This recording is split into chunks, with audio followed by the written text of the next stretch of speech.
Morning 441. We didn't get a chance to do a Monday myth this week, so I figured I'd do one via video for you all. We got an email about coronavirus and everyone's going on spring break. So let's talk a little bit about this. This Monday myth is the surgical mask. You've seen people wearing them. They're all over the place. Do you need to wear a surgical mask? The answer is no. You don't. I think you need to understand the difference between a surgical mask and a respirator. So most people think of surgical mask. They look at this one over here. This rectangular thing has maybe some pleats in it. You put it on.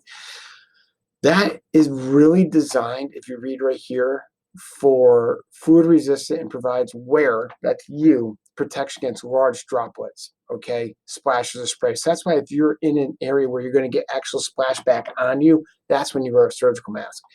It protects the patient, though, from your respiratory. So if you're sick and you're wearing a surgical mask and you cough, the mask is going to prevent your germs, your respiratory emissions from going into a patient or another person, okay? It doesn't do anything for people on you. So if you're wearing a surgical mask and you're healthy, you're not going to prevent, it's not going to prevent you from getting sick from coronavirus. It's loose fitting. It doesn't make a good seal.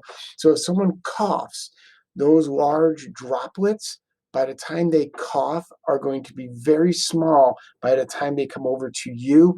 And this surgical mask has absolutely no way to prevent that. There's way too many holes. It's not a tight seal. So those small vaporized virus emissions will easily get in and you're going to get sick. So wearing a surgical mask if you're healthy to prevent getting coronavirus or really any virus or the flu is nonsense. It's simply not going to work.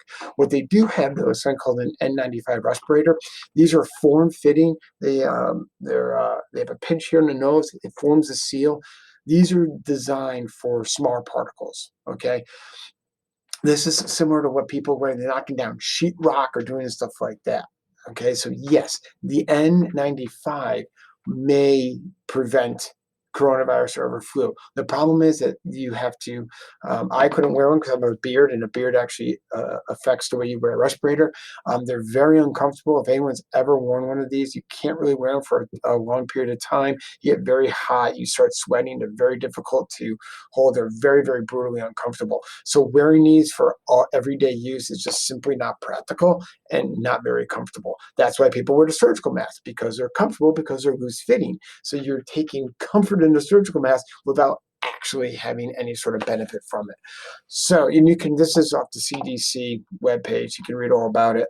Again, we talk about evidence-based practice. You want to make sure you have good resources. So I went to the best resource, the CDC. So long story short, if you're going to wear a surgical mask, you should only wear it if you yourself are symptomatic and you're worried about transmitting it to someone else. If you're wearing a surgical mask, a loose-fitting surgical mask to prevent you from getting sick while you're traveling, it's not going to do anything. So please feel free to spread this infographic. If you go and you Google surgical mask and coronavirus, you're going to see all the major news outlets have picked this up also. So no need to wear it. I do wish you a safe and happy spring break, and I will see everyone in March.